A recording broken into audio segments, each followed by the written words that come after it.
જય Shri Krishna. Welcome to આપણું ચટપટું kitchen.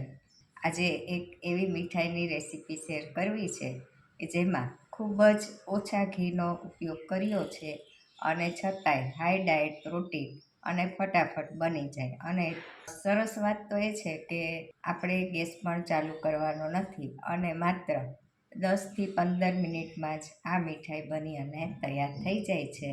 તો જ્યારે પણ આપણે અચાનક જ મીઠાઈ ખાવાનું મન થાય તો આ રીતે તમે ફટાફટ બનાવી અને મીઠાઈ ખાઈ શકો છો.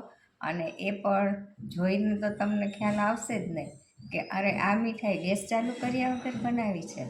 તો ખૂબ જ સરસ રીતે અને સરળ રીતે બનતી આ મીઠાઈ ચાલો આજે આપણે બનાવીએ.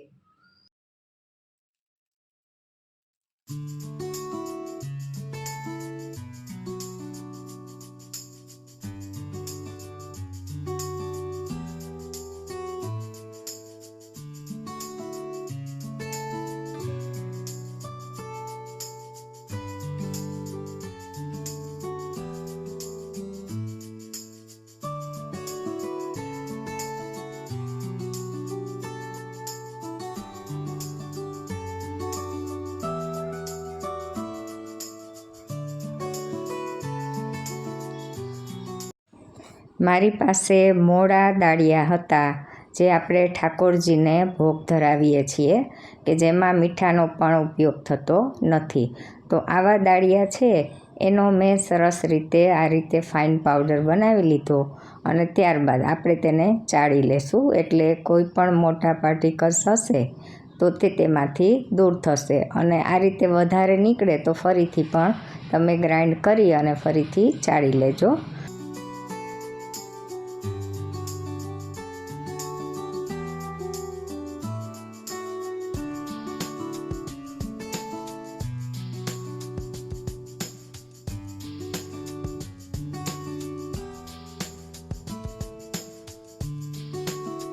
હવે આપણે તેમાં 2 ચમચા ભરી અને પ્રીમિક્સ પાવડર ઉમેરશું. એટલે પ્રીમિક્સમાં એવું છે કે કાજુ, બદામ, મિલ્ક પાવડર વગેરેનો ઉપયોગ કરી અને મેં પ્રીમિક્સ બનાવી અને રેડી રાખ્યો છે તે ઉમેરશું. ત્યારબાદ આપણે તેમાં 2 ચમચી જેટલું ઘી ઉમેરશું અને આ રીતે સરસ આખો લોટ બધો જેમ આપણે લોટમાં મોણ નાખીને મિક્સ કરીએ એ જ રીતે આ બધો લોટ સરસ રીતે મિક્સ કરવાનું છે જેથી દરેક કણમાં ઘી છે એ સરસ રીતે ભળી જાય.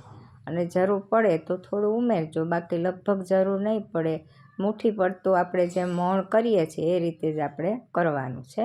અને ત્યારબાદ એમાં જરૂર મુજબ આપણે દૂધ ઉમેરતા જશું અને સરસ મજાનું મિક્સ બધું કરી લેશું. હવે આપણે 2 ચમચા જેટલી દળેલી સાકરનો પાવડર ઉમેર્યો છે. તમે ઈચ્છો તે પ્રમાણે તમે ગળ્યું રાખી શકો છો.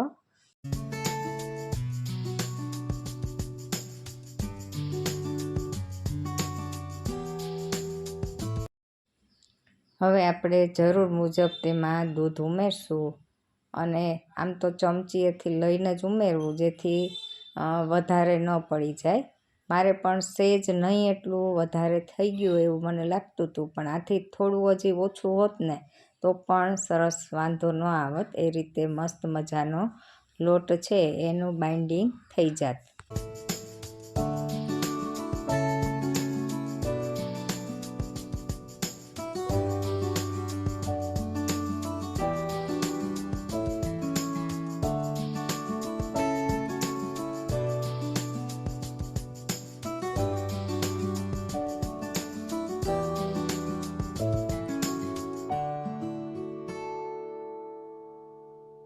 તો આ રીતે આપણી મીઠાઈનું સરસ મજાનું ટેક્સચર આવી ગયું છે. તો હવે આપણે એક પાત્રમાં, ટ્રેમાં કે કોઈ વાસણમાં કે આ રીતે બટર પેપર અથવા કોથળી મૂકી અને તેમાં આપણે પિસ્તાની કતરણ ઉમેરી લેશું. અહીં મેં મારી પાસે એક મીઠાઈનું ખાલી બોક્સ પડ્યું હતું એનો ઉપયોગ આજે મેં કર્યો છે. તમે કોઈ પણ પાત્રનો ઉપયોગ કરી અને જેમાં મીઠાઈ ઢાળવી હોય એ રીતે તમે આ રીતે સેટ કરી શકો છો. તો આ રીતે સરસ મજાનો આપણો જે મિક્સચર તૈયાર થયું હતું એને આપણે સરસ રીતે બોક્સમાં ઢાળી દેશું અને એક સરખું તેનું લેયર કરી લેશું. અહીં આપણે આને ઠંડુ કરવાની કે એવી કંઈ જરૂર નથી, એટલે ફટાફટ આપણે બહાર કાઢી અને સરસ મજાના કટ કરી લેશું. એટલે આપણી મીઠાઈ બની અને તૈયાર છે. તમે ઈચ્છો તો ફ્રીજમાં મૂકીને ઠંડી કરીને પણ ખાઈ શકો છો અને એમને પણ ખાઈ શકો છો. પણ ખાસ ધ્યાન રાખજો, જો વધે તો એને ફ્રીજમાં સ્ટોર કરજો, કેમ કે અહીં આપણે દૂધ ઉમેરેલું છે. તો દૂધને લીધે મીઠાઈ 1 કે 2 દિવસમાં જ તમે ખાઈ જાઓ એટલી જ તમે બનાવજો. જોઈ શકો છો કે કેટલો સરસ લુક આવે છે. તો એ જ ઈચ્છો એ પ્રમાણે તમે સરસ મજાનો તેને આકાર પણ આપી શકો છો અને રેડી ફોર ઈટ, ખાવા માટે મીઠાઈ તૈયાર છે.